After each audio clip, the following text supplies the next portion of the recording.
మేము మీకు ఇక్కడ నుండి నేను సవాల్ ఇస్తున్న రాజాపూర్ మండల్ ప్రెసిడెంట్గా 600 ఎకరాలకు సంబంధించి మీకు క్షుణ్ణంగా ఫైల్ ఇస్తా. దాన్ని మీరు ఎంక్వైరీకి మా అన్నతో ఆయనకి ఎప్పుడు మంది భూముల మీద ధ్యాసే, సంక్షేమం మీద ధ్యాస తక్కువ. ఎవరికి? లక్ష్మారెడ్డి గారికి. అధికారం కోల్పోయాడు కాబట్టి ఆయన నిజంగానే ఆయన పిచ్చోడేయండి. ఏం మాట్లాడుతున్నారు? వాళ్ళ కార్యకర్తలు ఏదైతే ఉన్నదో వాళ్ళు పందుల అమ్మకంలో కానీ ప్లాట్లు కబ్జా చేయడంలో కానీ వాళ్ళకి ఫుల్ స్వేచ్ఛ ఇచ్చింది. దేవుడు ఎందుకంటారు మీరు? దేవుణ్ణి అనండి, దేవుని కొలుద్దాం. దేవుడు లేని మనం లేము. కానీ దేవుని ఉపయోగించుకొని ఓట్లు దండుకోవడం అనేది మహా తప్పు.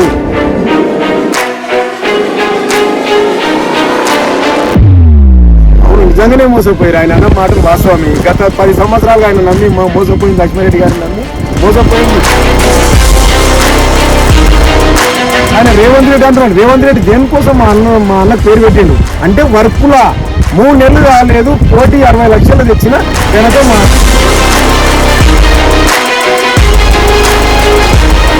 అంటే 4 నెలల కాంగ్రెస్ గవర్నమెంట్ వచ్చి మరి మేము ఏమన్నా భూ కబ్జాలు చేస్తే బయటికి తీయనికి ఏమైంది? వాళ్ళ గవర్నమెంటే ఉంది కదా, అనవసరంగా ఆరోపణలు ఎందుకు చేస్తున్నారు? ఏమన్నా ఉంటే చేసి చూపియండి. మేము ఏడ కబ్జా చేసినాం ఏంది? పందులను తీసి బయటికి ఎక్స్పోర్ట్ చేసే విషయంలో ఏవైతే లోపాలు ఉన్నాయో ఆ లోపాలు ట్రాన్సాక్షన్స్ నడిచినాయో, ఆర్థిక లావాదేవీలు నడిచినాయో ఆ ఆర్థిక లావాదేవీలు చేసే విధానము తప్పు, చేతులు మారిన విధానం తప్పు అంటుండు. కానీ పందులు తీస్తే ప్రజలకు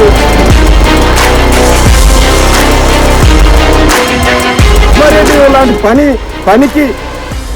పనికి దూరంగా ఉండి, పనికి చూస్తే పారిపోయేటటువంటి, నిధులు చేయకుండా దూరంగా ఉన్నటువంటి లీడర్లు మాటల వైపు ఉండాలి, వాళ్ళు చేతుల వైపు మా అన్న ఉండాలి. నాయకులు డాక్టర్ మల్లు రవి గారు కూడా గెలవడం చాలా ముఖ్యం. ఎంతో సౌమ్యులు వారు, ఎంతో పని చాతుర్యం గలవారు, మంచి పేరు. వీళ్ళందరికీ, ఓటర్స్ అందరికీ, ప్రతి ఒక్కరికి నమస్కారం చేసి చెప్తున్నాం. మీ అందరికీ అభివృద్ధికి వేరే పార్టీకి ఓటేసి అభివృద్ధికి అడ్డుకోవద్దని నా విన్నపం. మోసపోయి ఓట్లేసారు, ఇకనైనా కళ్ళు తెరవండి అంటే అంటున్నాను. దీనిపైన ఎట్లా స్పందిస్తారు? అవును, నిజంగానే మోసపోయారు. ఆయన అన్న మాటలు వాస్తవమే. గత 10 సంవత్సరాలుగా ఆయన నమ్మి మోసపోయింది. లక్ష్మారెడ్డి గారిని నమ్మి మోసపోయారు కాబట్టి ఆయనను మార్చి మా అన్నం తెచ్చిండు. ఆయన రేవంత్ రెడ్డి అంటున్నాడు. రేవంత్ రెడ్డి దేనికోసం మా అన్నకు పేరు పెట్టిండు అంటే వర్కులా 3 నెలలు కాలేదు 1,60 లక్షలు తెచ్చిన ఘనత మా అన్నదన్నది. అందుకోసం ఆయన అన్నాడు ఆయన చేత కాలేదు, మా అన్న చేత అయిందని. అంటే అభివృద్ధిలో దూసుకపోతుండు మా అన్న, అందుకోసమే ఆయనకు ఆ పేరు పెట్టవలసి వచ్చింది. కాబట్టి ఆయన ఏం తప్పలేదు. మైక్ మాట్లాడుకుంటే ఏం మాట్లాడుతాడో తెలియదు, ఒక ఎమ్మెల్యే క్యాండిడేట్ అయ్యిండి అన్న విధంగా ఆయన తీసుకుంటున్నాడు. అంటే ఆయనకున్నంత నాలెడ్జ్ పరంగా అంటే ఆయనకి ఎప్పుడు మంది భూముల మీద ధ్యాసే, సంక్షేమం మీద ధ్యాస తక్కువ. ఎవరికి? లక్ష్మారెడ్డి గారికి. వాళ్ళ కార్యకర్తలు ఏదైతే ఉన్నదో వాళ్ళు పందుల అమ్మకంలో కానీ ప్లాట్లు కబ్జా చేయడంలో కానీ వాళ్ళకి ఫుల్ స్వేచ్ఛ ఇచ్చిండు. మా అన్న ఏంటంటే దాన్ని అలాంటివి జరగదు, ప్రజలకు కష్టాలు నష్టాలు పడద్దు. ఖచ్చితంగా మేము మంచి పరిపాలన ఇవ్వాలి, ప్రజా సంక్షేమం కోసం పని చేయాలి అంటే అట్లాంటి పనులు చేసే వాళ్లకు ఈ విధంగానే కనబడుతుంది. లక్ష్మారెడ్డి గారికి ఏంటంటే అత్యుత్సాహము. అరే నేను అధికారం కోల్పోయాడు కాబట్టి ఆయన నిజంగానే ఆయన పిచ్చోడేయండు. ఏం మాట్లాడుతున్నదో తెలియదు. ఆయన మాట్లాడితే ఏమంటున్నాడు అంటే 4 నెలల కాంగ్రెస్ గవర్నమెంట్ వచ్చి మరి మేము ఏమన్నా భూ కబ్జాలు చేస్తే బయటికి తీయనికి ఏమైంది? వాళ్ళ గవర్నమెంటే ఉంది కదా, అనవసరంగా ఆరోపణలు ఎందుకు చేస్తున్నారు? ఏమన్నా ఉంటే చేసి చూపియండి. మేము ఏడ కబ్జా చేసినాం ఏంది? ఎవరు అన్నోళ్ళు? లక్ష్మారెడ్డి గారు. మేము మీకు ఇక్కడ నుండి నేను సవాల్ ఇస్తున్న రాజాపూర్ మండల్ ప్రెసిడెంట్గా 600 ఎకరాలకు సంబంధించి మీకు క్షుణ్ణంగా ఫైల్ ఇస్తా. దాన్ని మీరు ఎంక్వైరీకి మా అన్నతో నేను సంతకం పెట్టిపిస్తా. దానికి ఎంక్వైరీకి సిఐడి కానీ లేకపోతే ఈడీ కానీ దాన్ని కూడా మీరు సహకరిస్తారా? దాని ఇంకా మీరు సపోర్ట్ చేసి దాంట్లో ఇన్ని లక్షల కోట్లు కూడా గడించిన సంగతి కొద్ది రూపట్లో బయటపడుతుంది. దానికి ఒకవేళ అట్టి యొక్క అన్యాయం చేసారు కదా, ఆ అన్యాయానికి మీరు మా అన్న దాన్ని అన్యాయాన్ని అనక తొక్కడానికి నిజాన్ని బయటికి తేవడానికి ప్రయత్నిస్తుంది కదా, ఆ ప్రయత్నానికి మీరు కట్టుబడి ఉంటారని నేను సవాల్ విసురుతున్నా. ఆయన లక్ష్మారెడ్డి గారికి గౌరవం మేము తప్పనట్లేదు, కానీ గత ప్రభుత్వంలో జరిగిన 600 ఎకరాల ఫ్రాడుని వెలికి తీసే దిశగా మా అన్న ప్రయత్నం చేస్తాడు. అంటే మొన్న గవర్నమెంట్ వచ్చింది, అంత తొందర ఎందుకు? ఇంకా 4.5 సంవత్సరాలు ఉంది కదా, అప్పుడే ఉలికి పడతారు ఎందుకు? మీరు ఉల్కుపాటు ఎందుకు? గతంలో ఇప్పుడు ఏమేం చేసిరో మొన్ననే భయపడి ఏమేం చేస్తున్నారో, ఎవరెవరు ఫోన్లు చేస్తున్నారో, అరే ఇక్కడ చెప్పకండి అక్కడ మాకు అన్నీ తెలుసు. కానీ మనం కొంచెం తొందర ఎందుకు పడుతుంది? మీరు ఎంతో అనుభవం ఉన్నారు, ఖచ్చితంగా మీరు సహకరిస్తారా చెప్పండి. సహకరిస్తే ఒకవేళ దానికి ఫైల్ మీద ప్రజల ముందు వచ్చి ఏదైతే మేము అప్లికేషన్ ఇస్తామో ఎవరికైతే కాంగ్రెస్ పార్టీ తరఫున మీరు కూడా జాయింట్ సంతకానికి అంగీకారమేనా? దానికి సిద్ధమైతే బీఆర్ఎస్ ప్రభుత్వం నుంచి ఎలాంటి సపోర్ట్ కావాలన్నా మేము చేస్తాం. 100% మీరు సపోర్ట్ చేసినా చేయకపోయినా అయినా మీ సపోర్టే మాకు అవసరం లేదు. ప్రజల సంక్షేమం కోసం మాకు కావాలి కదా. ప్రజల్లో మళ్ళీ మా అన్న 30 సంవత్సరాలు టార్గెట్ విజన్, ఆ విజన్ నెలకొల్పాలంటే కంపల్సరీ మీరు సహకరిస్తే ప్రజల్లో కొంచెం అక్కడక్కడ పేరుంటుంది. సహకరించకపోయినా మీరు మళ్ళీ దుఃఖం మూసుకోవాల్సిందే. మీతో వచ్చేదేముంది? మాకు ప్రజల మీద తిరస్కరించారు కదా. ఈరోజు మా అన్న గురించి మాటలు ఎందుకు? మాట్లాడే ముందు జాగ్రత్త మాట్లాడండి సార్. మీకు గత 10 సంవత్సరాల్లో కానీ మీరు ఎప్పుడు కానీ మా అన్న మీ గురించి చెడుగా మాట్లాడలేదు, అభివృద్ధి కాలేదని మాట్లాడండి. కానీ మీరు అభివృద్ధి వైపు కాకుండా వ్యక్తిగతంగా ఆ విధంగా మాట్లాడద్దు, మీకు భావ్యం కాదు. ఎందుకంటే మీరు సౌమ్యుడు అనుకుంటున్నారు. కేసీఆర్ గారి దగ్గర చేతులు ముడుచుకొని పండ్లు అడగకుండా, ఎలాంటి సంక్షేమాలు అడగకుండా బానిసల్లాక బతకడమే నేను నేర్పిర్రు. కానీ ఎప్పుడు మా అన్నకి ఎదిరించడం తెలుసు, ఎదిరించి పనులు తేవడం తెలుసు. 3 నెలల కోట్ల రూపాయలు తెచ్చి డెవలప్మెంట్ చేస్తుంటే ఈయన ఏదో మాట్లాడుతున్నారని మీరు మాట్లాడడం ఏంది? అంటే ఈ పనులు చూసి మీరు ఓర్వలేకపోతున్నారు. కొద్ది రోజుల్లో మీరే షాక్ అవుతారు. కొంచెం ఆగండి సార్, మా రిక్వెస్ట్ చేస్తున్నాం. మీరైతే అన్యాయాలు ఎవరో చేస్తున్నారు కదా, వాళ్ళని భద్రంగా ఉండమని చెప్పండి. ఎట్లా కాపాడుకుంటారో అది చూసుకోండి. ఫస్ట్ మా అన్న గురించి మాట్లాడే ముందు ఒక ఎమ్మెల్యే ఉండి పందుల గురించి, కుక్కల గురించి పొద్దుగా లేస్తే ఇదే ప్రాసెసా, వేరే అభివృద్ధి పనుల గురించి లేదా అంటానే అంటున్నాడు. ఇది చాలా ఇంపార్టెంట్ అయిన క్వశ్చన్. పందులు తీయడము మేము తప్పనట్లేదు మా అన్న, మీరు తప్పురపడుతున్నారు. పందుల వల్ల దోమలు వస్తాయి, రోగాలు వస్తాయని అంటున్నాయన. మీకు కరెక్ట్ అర్థం లేనట్లుంది.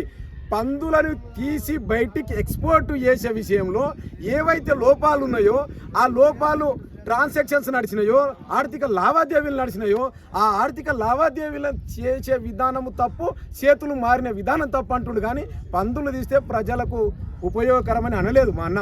అని వీటిని వ్యత్యాస క్రమంలో పైసలు చేతులు మారినాయి చూడు, ఆర్థిక లావాదేవీలు, వాళ్ళని తప్పు అంటున్నాడు కదా. దాని గురించి మీకెందుకు అంత ఉలుకుపాటు? మేము అడుగుతున్నాం కదా.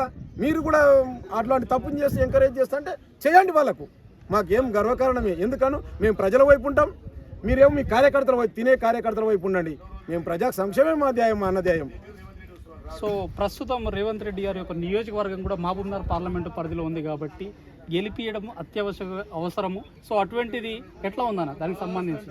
మేము మా నియోజకవర్గం 7 నియోజకవర్గాలతో పాటు మా నియోజకవర్గ ప్రజలకు, అక్కలకు, అన్నలకు, తమ్ముళ్లకు, చెల్లెళ్లకు ప్రతి ఒక్కరికి పేరు పేరున నమస్కారం చేసి చెప్తున్నాం.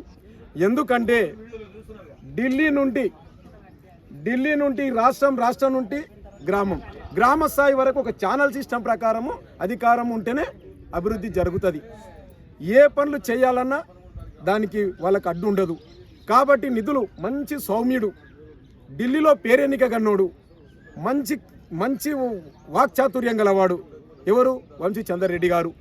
వారికి సపోర్టుగా మా అన్న ఉన్నాడు ఇక్కడ. అలాంటి వాళ్ళని ఎంపీగా గెలిపిస్తే జడ్చర్ల నియోజకవర్గం ఎంతో అభివృద్ధి పదంలో ఉంటుంది. అన్ని నియోజకవర్గాలతో పాటు మా జడ్చర్ల నియోజకవర్గం కూడా అభివృద్ధి పదంలో ఉంటుంది. దానికి అనుగుణంగా మా మండల్కు చెందిన దాదాపు 22,000 పై చిలుకు ఓట్లకు మేము అందరినీ టచ్ చేస్తూ ఉన్నాం. మొన్న ఏ విధంగా అయితే లీడ్ ఇచ్చినామో ఆ విధంగా కాకుండా రెట్టింపైన లీడ్ ఇస్తామని మేము కన్ఫామ్గా చెప్తున్నాం. కాంగ్రెస్ పార్టీ గెలవడం ఖాయం, నిలవడం ఖాయం. అందులో మేము అత్యుత్సాహం మాకొద్దు. ఎందుకంటే బీఆర్ఎస్ వల్లాక దయచేసి చెప్తున్నాం, అక్కడ బీఆర్ఎస్ కానీ ఇక్కడ బీజేపీ కానీ రెండే కటైనాయి. ఆమెనేమో తిహార్ జైలు ఉంటుంది.